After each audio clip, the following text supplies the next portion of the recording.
Everyone, welcome city by super guide. मेरा नाम है आकाश शुक्ला। दोस्तों, जैसे कि आप लोगों को पता है कि सीयूटी यूजी 2025 की फॉर्म फिलिंग जो है अब स्टार्ट हो चुकी है। बहुत सारे चेंजेस हमने देख लिए हैं। यूनिवर्सिटी ऑफ दिल्ली की तरफ से भी बहुत सारे चेंजेस अब आ चुके हैं। अब हमें ये बात सारी पता चल जाएगी कि क्या है एलिजिबिलिटी क्राइटेरिया कोर्स वाइज।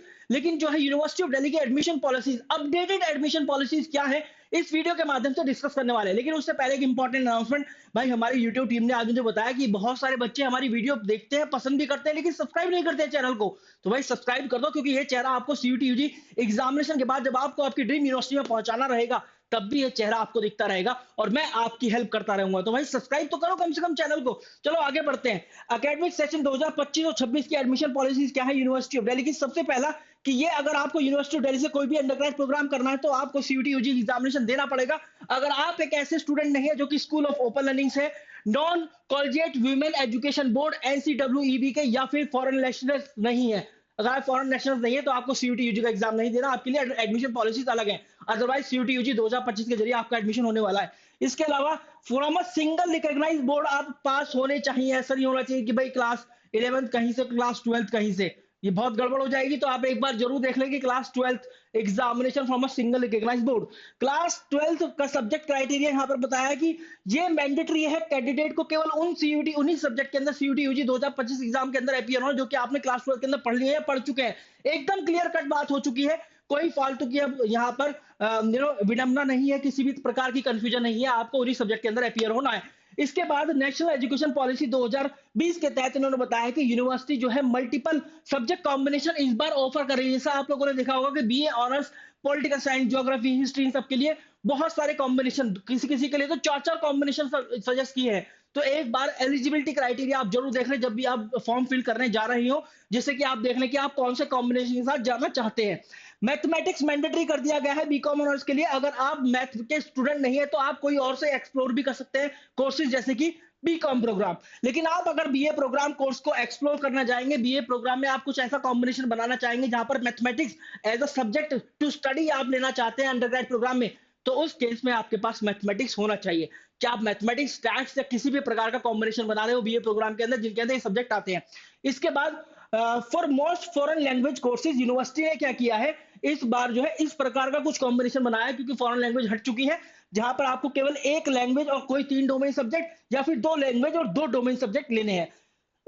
इसके बाद वो सभी कोर्सेज जैसे कि B honours economics, BSc honours chemistry, computer science, electronics, instrumentation, mathematics, physics, polymer science, statistics, BTech, ITNMI, BSc के कुछ programmes, BCom honours, BBA, BMS, BBE और बी वोकेशनल सॉफ्टवेयर डेवलपमेंट ऐसे हैं जिनमें मैथमेटिक्स मैंडेटरी है class 12th exam में भी और सीयूटी यूजी एग्जाम के अंदर भी।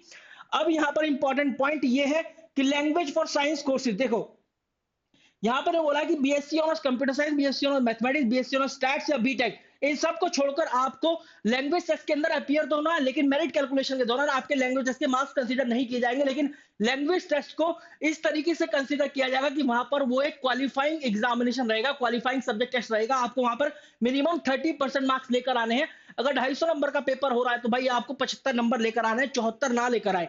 74 अगर आप लेकर आएंगे तो फिर आपके जो 3 या 4 बचे हुए डोमेन सब्जेक्ट रहेंगे उनको यूनिवर्सिटी उठाएगी नहीं।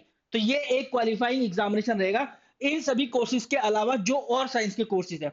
सब्जेक्ट मैपिंग का रूल देखो यहां पर आ चुका है। हर हर बार की तरह यूनिवर्सिटी ऑफ दिल्ली ने इस बार भी सब्जेक्ट मैपिंग रूल निकाला है। इसका मतलब ये है कि आपको सीयूटी यूजी एग्जामिनेशन के अंदर केवल वही सब्जेक्ट टेस्ट के अंदर अपीयर होना जो कि आपके पास क्लास 12 में है या थे, क्योंकि आपको वहां पर फॉर्म फिलिंग प्रक्रिया के दौरान अपने सब्जेक्ट मैप करने हैं।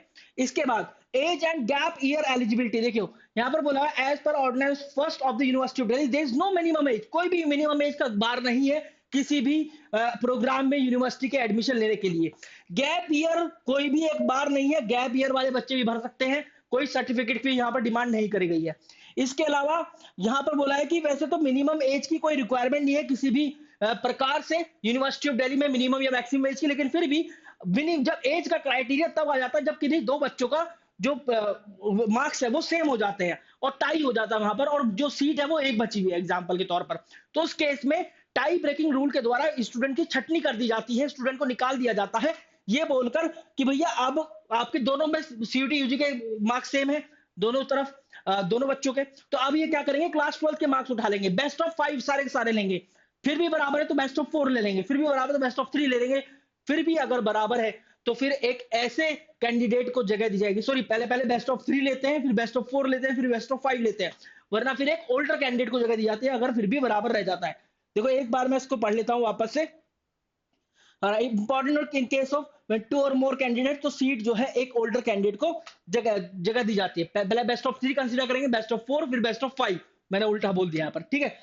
फिर इंपॉर्टेंट एडमिशन पॉलिसीज की बात करें, डॉक्यूमेंट रिक्वायरमेंट, तो भाई जनरल एडमिशन पॉलिसीज ये है। डॉक्यूमेंट की बात करें, ओबीसी एनसीएल या जनरल ईडब्ल्यूएस की बात करते हैं, 31 मार्च 2025 के बाद क्या आपके डॉक्यूमेंट होने चाहिए। भले ही एमटी आपसे डॉक्यूमेंट नहीं मांग रहा है, लेकिन जब आप यूनिवर्सिटी ऑफ दिल्ली का फॉर्म फिल करेंगे तो आपको वहां पर ये सभी डॉक्यूमेंट देने पड़ेंगे।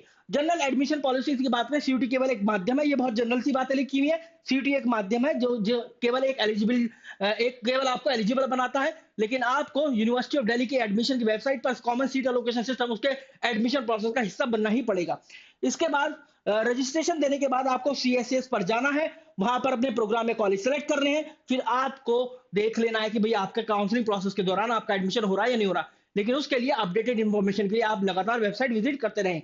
कैंडिडेट जो कि 2024 में अपीयर हुए हैं, ऐसा नहीं है कि वो 2025 में लेने के लिए एडमिशन के लिए एलिजिबल है, उनको 2025 का एग्जामिनेशन देना पड़ेगा। चाहे आप ड्रॉपर हैं, चाहे आपने 2023 का दिया हो, चाहे 2022 का दिया हो, लेकिन आपको 2025 में अगर एडमिशन लेना है 2025-26 वाले सेशन में, तो आपको सीयूटी 25 का एग्जामिनेशन देना पड़ेगा। कोई भी ऐसा पेनल्टी नहीं है चेंज करने के लिए स्ट्रीम, लेकिन बस आप एलिजिबल होने चाहिए भाई, है ना। ऐसा नहीं लिखा कि बीकॉम ऑनर्स में केवल कॉमर्स वाले बच्चे जाएंगे, इस बार साइंस वाले बच्चे भी जाएंगे। जो जेई मेन के घायल बच्चे रहेंगे, जेई एग्जाम से घायल बच्चे रहेंगे, सब बीकॉम ऑनर्स में टूट कर पड़ेंगे, देखना। स्टूडेंट्स को देखो, अगर कोई स्टूडेंट जनरल एप्टीट्यूड टेस्ट लेता है तो स्टूडेंट्स का जनरल एप्टीट्यूड टेस्ट का कोर्स जो मार्क्स है केवल वही कंसीडर किया जाएगा जहां पर ये मैंडेटरी है। अदरवाइज ये आपके overall score, overall merit calculation पर कोई भी फर्क नहीं डालेगा। जैसे BBA, BMS, BB, BTech, general mass communication, 5 year integrated programme in journalism, जो भी ऐसे ये ना कोर्स प्रोग्राम या कोर्सेज है जहां पर गैट कंपलसरी होगा, वहीं पर इसका स्कोर उठाया जाएगा, अदरवाइज नहीं उठाया जाएगा। तो भैया ये रही वीडियो आपके सामने। और भाई देख लो, यूट्यूब टीम मुझसे वापस ये ना बोल दे कि सर आपकी वीडियो बच्चे देखते हैं लेकिन सब्सक्राइब नहीं करते हैं।